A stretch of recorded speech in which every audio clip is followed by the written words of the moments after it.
قلبي بحق سيدنا ومولانا محمد وعلى آله وصحبه وسلم أجمعين. أما بعد.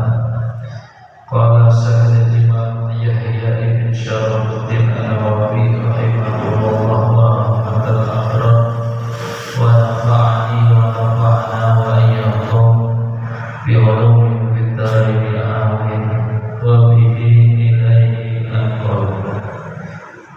بسم الله الرحمن الرحيم.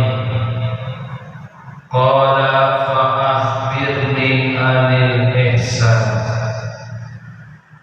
Qala berkata, fa'akhbirni maka beritahukan aku.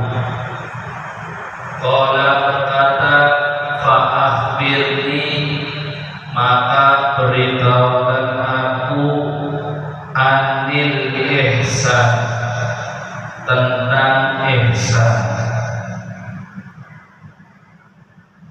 Anil ihsan, tentang ihsan. Qala Nabi sallallahu alaihi wasallam bersabda. Qala Nabi sallallahu alaihi wasallam bersabda, anta udallaha ka'annaka tarahu. Koma anta udallaha ka'annaka tarahu, dikasih koma. Anta udallaha ka'annaka tarahu, hendaknya kamu menyembah Allah, hendaknya engkau menyembah Allah seakan-akan engkau melihatnya, seakan-akan engkau melihatnya.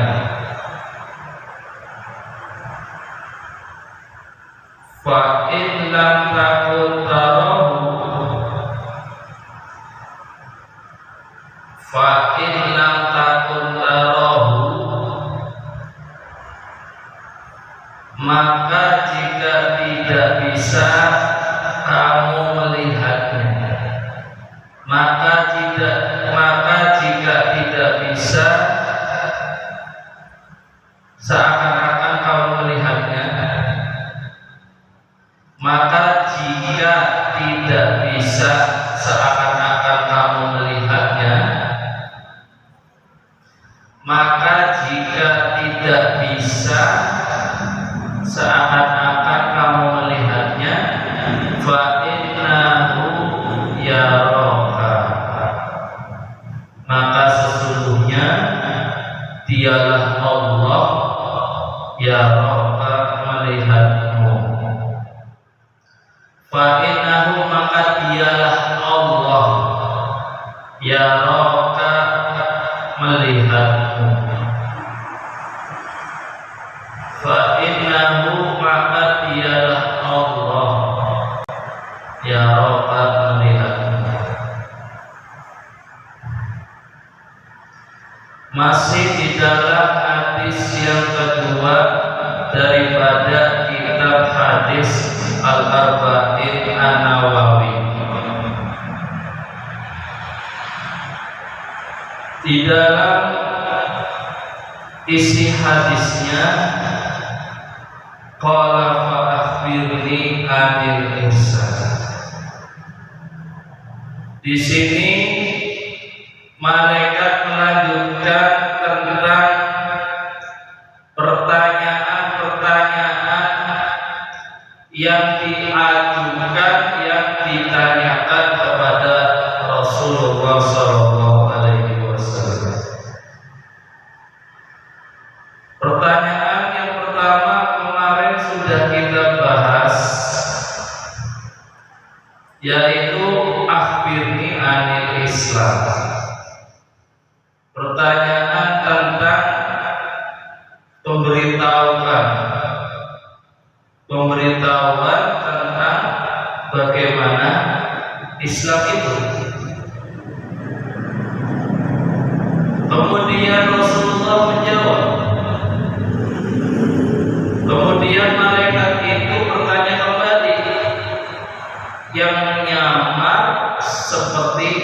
seorang laki-laki.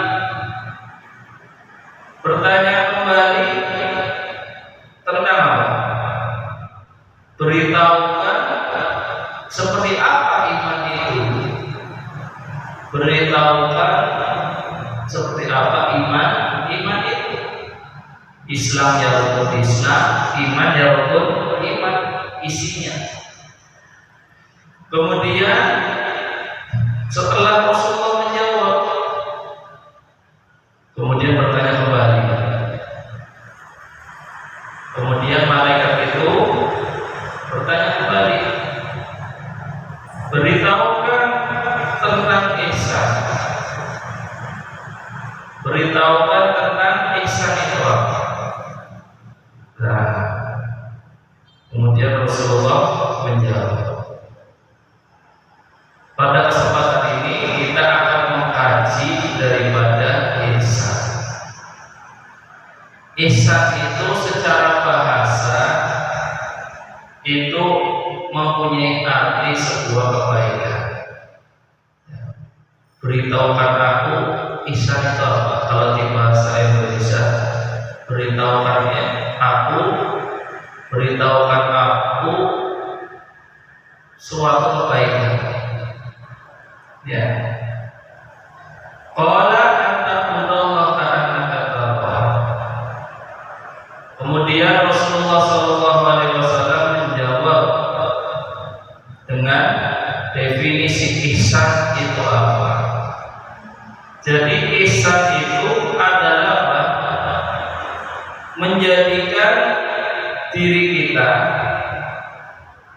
untuk menyembah, untuk beribadah kepada Allah Subhanahu wa Ta'ala.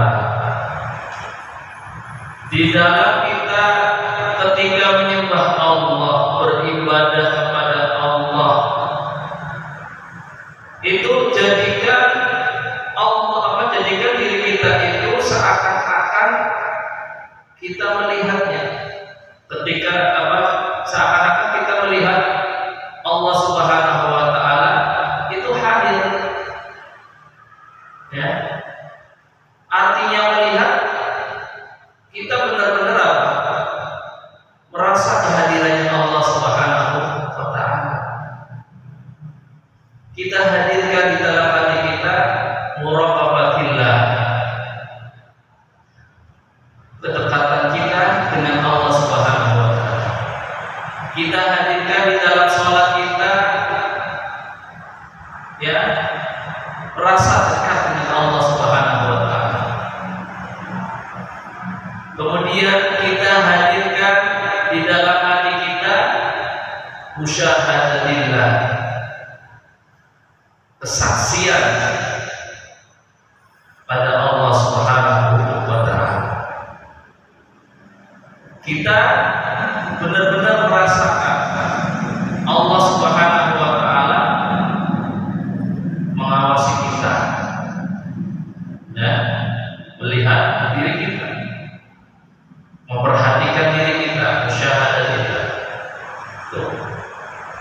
Tujuannya adalah apa? Ketika kita ibadah, ketika kita menyembah Allah, menghadirkan Allah Subhanahu wa Ta'ala, tujuannya adalah tiada lain agar ibadah kita semakin khusyuk, semakin ikhlas karena Allah Subhanahu wa Ta'ala. Ketika kita sholat, ya, adlika sholat, tetapi di dalam sholatnya itu lebih banyak memikirkan yang tidak penting, bahkan yang penting sekali itu. Artinya ketika sholat pikirannya kemana-mana, entah kemana, jalan-jalan, pikirannya enggak di situ, ya, ujungnya di situ jasadnya, tapi batinnya atau kemana? Maka dengan kita menghadirkan, merasakan benar-benar menghadirkan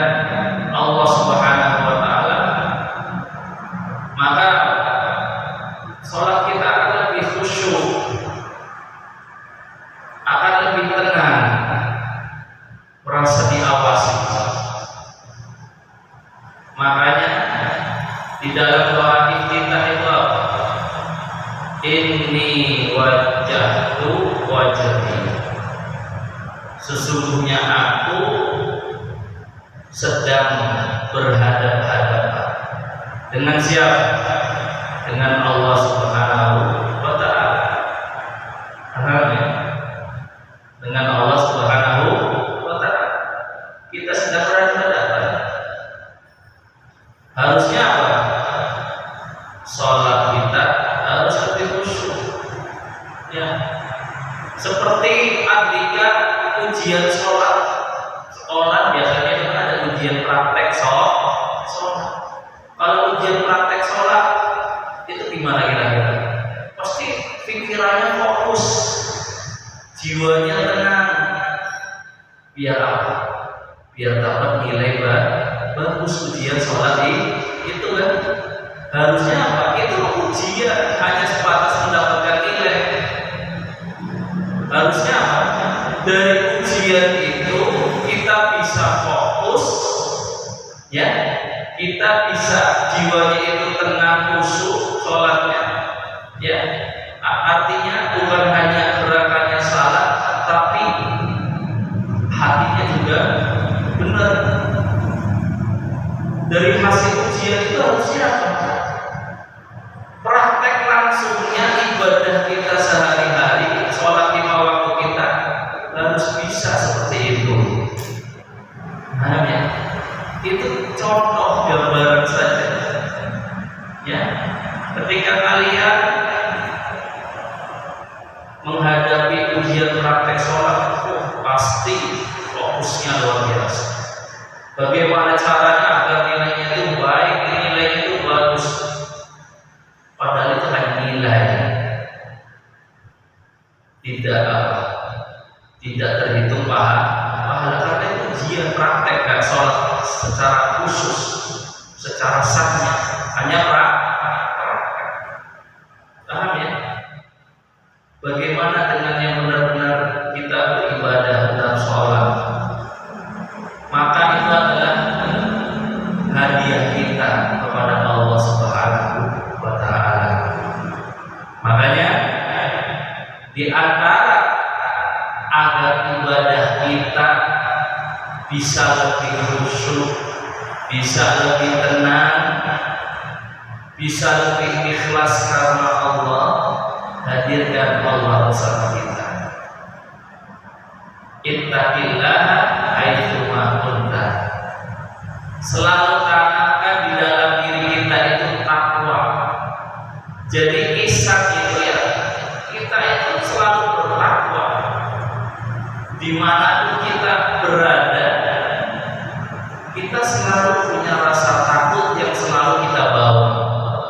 Bukan takut kepada setan, ya, takut kepada apa?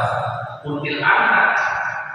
Tapi yang kita takutkan adalah takut kepada Allah Subhanahu wa Ta'ala.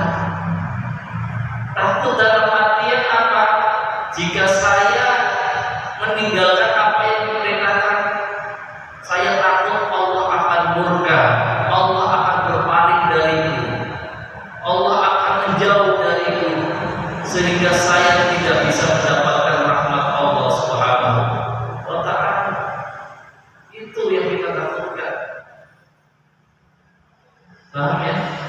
Jadi takwa itu harus selalu membersamai diri kita. Makanya di antara amalan para orang-orang soleh itu ketika malam di sela-sela waktu sholat malamnya itu selalu mengatakan apa? Allah selalu bersamaku.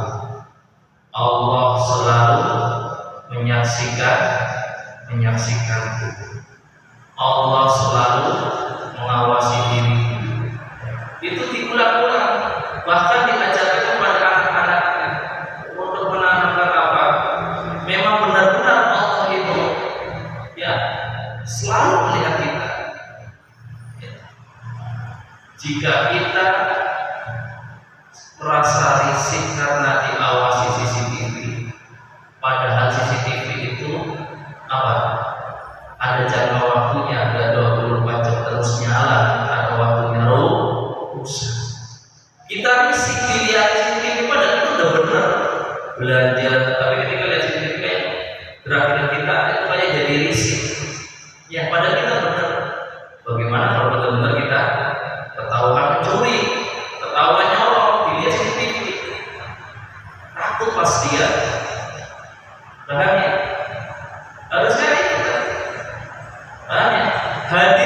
lisan itu merasa apa kehati-hatian diri kita.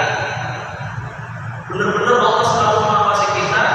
Lebih pengawasan Allah itu lebih daripada CCTV. Pengawasannya Allah lebih dari satelit. Banyak. Kita kan di alam semesta ini ada satelit ya. Mereka orang-orang Barat yang menciptakan teknologi yang kemajuan, adanya satelit. Dari satelit itu kan kita bisa tahu adanya Google Maps. Ya. Allah, kehebatan Allah lebih dari itu semua. Satelit itu tidak ada apa-apa. Dan bisa salah. Google Maps aja bisa salah. Coba nanti jalan-jalan ke gunung pakai Google Maps, kadang aja disasar. Ustaz dulu pernah pengalaman sama teman Ustaz, teman pondok dulu ya, ke mana ya, Kali Dua kalau misalnya di sana kali itu pakai Google Maps disasar sampai jalan yang nggak ada aspalnya, yang tanah liat, bahkan semakin menipis jalannya, depannya itu jurang. Atau Google Maps jalan lurus terus itu jurang. Masa kita mau pakai motor pelan? Itu Google Maps bisa salah yang katanya apa? Mampu mengantarkan jalan kita, mampu mengantarkan kemanapun kita mau jalan, tujuan kita kemana? Tapi ternyata salah. Karena sesuatu buatan makhluk pasti bukan kemungkinan pasti ada salah. Karena apa yang telah dibuat oleh makhluk ya, oleh manusia, walaupun dipastikan keuntungannya itu ada banyak, tapi pasti ada kesalahan, ada trouble ya, konslet lain sebagainya. Tetapi ya, kalau kita sandarkan kepada Allah Subhanahu wa taala, kita yakin sesuai dengan apa yang menjadi ketetapan Allah, insya Allah Allah berikan jalan keluarnya, dan jalan keluar yang Allah berikan itu tepat, nggak melenceng. Paham ya? Betul. Kenapa kok buatan manusia pasti ada salahnya? Manusianya sendiri yaitu kullu bani Adam khata'. Setiap anak cucu Adam itu pasti punya salah. Manusianya aja sudah berbuat salah, ada kesalahan. Paham ya? Ada kesalahan. Betul. Segemuk-gemuknya ikan pasti ada durinya. Iya. Tahu duri kan? Kamu kalau makan ikan itu pasti ada durinya ya? Segemuk-gemuknya ikan pasti ada durinya. Paham ya? Jadi sebaik-baiknya orang pasti ada kesalahan. Melainkan siapa? Kecuali Nabi kita Muhammad Sallallahu Alaihi Wasallam. Paham ya?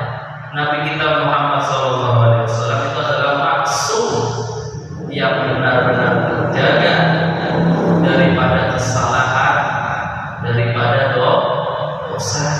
Itu Nabi kita Muhammad Sallallahu Alaihi Wasallam. Makanya Nabi Muhammad Sallallahu Alaihi Wasallam dikatakan apa? Kana khuluqul Quran. Nabi Muhammad itu akhlaknya kayak Al-Quran. Kalau kita suci Al-Quran itu adalah firman Allah, Nabi Muhammad itu adalah apa? Bentuk pengamalan daripada isi Al-Quran itu Nabi Muhammad Sallallahu Alaihi Wasallam. Kita tidak bisa meniru sempurna seperti akhlaknya Nabi Muhammad. Maka ikutilah, maka tirukan akhlak Nabi Muhammad semampu kita. Minimal jangan sampai kita tinggal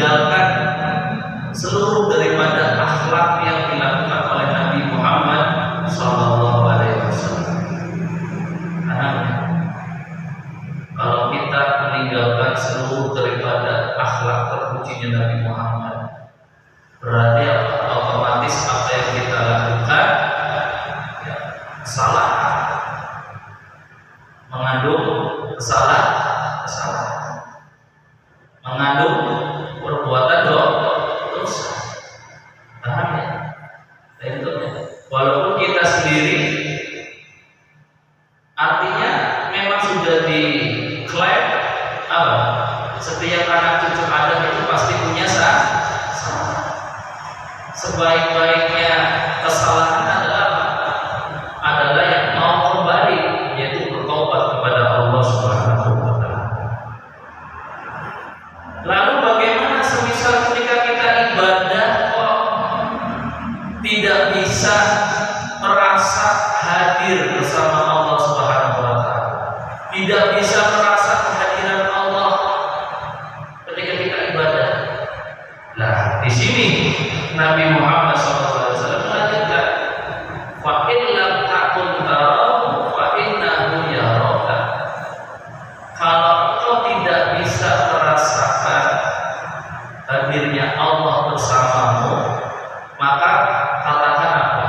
Ingatlah, Allah itu pasti yaraka, melihatmu, ya, pasti menyaksikanmu apa yang engkau perbuat.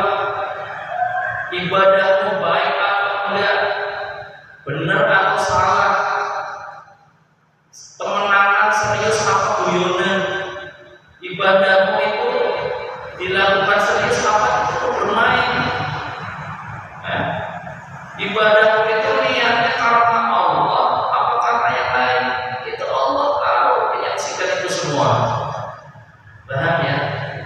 Tugas kita adalah kita belajar, mempelajari daripada rukun-rukun ibadah seperti sholat, ya, gimana tata cara sholat, apa yang perlu dilakukan sebelum sholat, seperti apa, membersihkan badan kita, mensucikan badan kita, mensucikan pakaian kita, mensucikan tempat yang apa untuk kita lakukan sholat, mensucikan badan itu dengan apa? Harus bersih dari hadas kecil, hadas besar, ya. Hadas kecil hilang dengan wudu, hadas besar hilang dengan mandi besar, mandi janabah. Bukan hanya itu, dan harus suci dari najis. Ada benda najis nggak? Ada bekas air kecil nggak yang masih nempel? Kotoran nggak? Sucikan dengan air yang suci.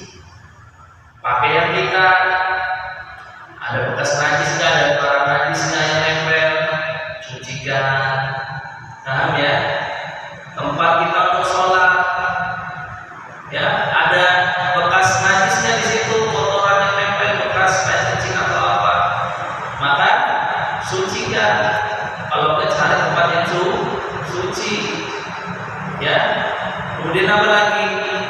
Kita mempelajari wudu tadi, membersihkan hadas dengan wudu. Lah, wudu itu seperti apa? Tata caranya dan hal yang bisa membatalkan wudu. Tata cara mandi janabah, yang membatalkan mandi janabah, yang menyebabkan mandi janabah, itu kita pelajari, itu tugas kita. Setelah itu pelajari, kita baru masuk bab sholatnya. Makanya setiap ilmu fikih itu pasti diawali dengan apa? Babul toharoh, kitabul toharoh, bab yang menjelaskan tentang kesucian. Kita diajarkan suci dulu sebelum kita berdiri menghadap Allah Subhanahu wa Ta'ala, berdiri sholat menghadap Allah Subhanahu wa Ta'ala. Kita sucikan diri. Kalau bisa bukan hanya zahirnya yang suci, kita melatih batin kita juga harus suci, membersihkan hati kita, ya, memperbaiki hati kita dari kotoran-kotoran hati. Paham ya hati ya? Gitu.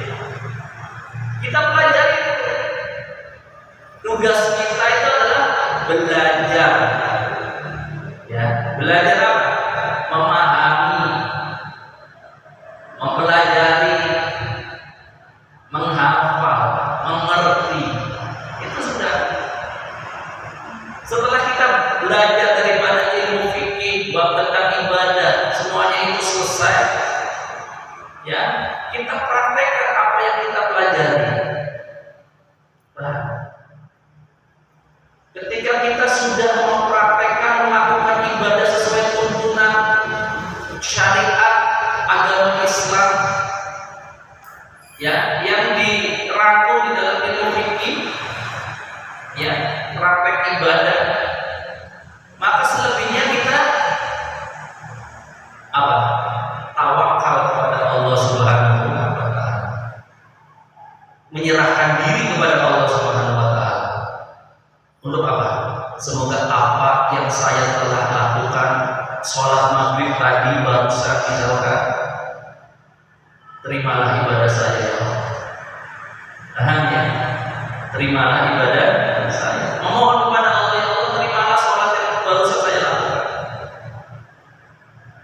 Jangan merasa pede ibadah kita, misalkan sebelum sholat saya sudah badannya suci, pakaiannya suci, tempat sholatnya suci, wudhu sudah, bersih dari hadas besar sudah, sholatnya khusyuk benar tata cara.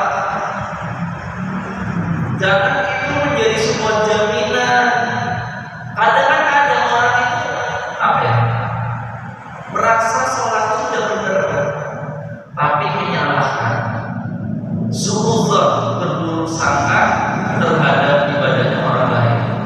Merasa ibadah dirinya paling benar, itu yang kita nggak boleh. Jadi tugas kita adalah usaha, yaitu belajar. Setelah kita belajar, praktekkan. Setelah kita praktekkan, serahkan kepada Allah Subhanahu wa taala. Itu tugas kita. Makanya Allah, ya, menjelaskan di dalam surat Al-Alaq, yang mana itu menjadi wahyu pertama kepada Nabi Muhammad SAW. Iqra bismi rabbikal ladzi khalaq. Iqra, bacalah, bismi rabbikal ladzi khalaq.